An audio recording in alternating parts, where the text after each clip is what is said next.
Hey everybody, this is a quick video in case you have a Mr. Coffee coffee maker and you're getting an error Ec1 and you're wondering what this is and how to get rid of it.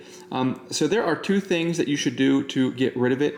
The first thing you can do is to reset your coffee maker. So what you'll do is you'll see on it that there is, and depending on the model, it'll be in a little bit different places, but there is a brew later and a brew button.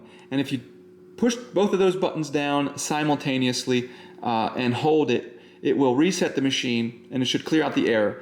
And the error might come back, or you might even get a different error at this point. It might change to a different error.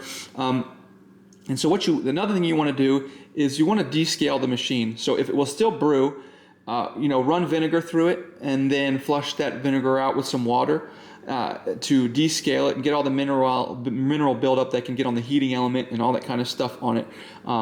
And then once you do that, then you can reset it again holding the brew later and brew button.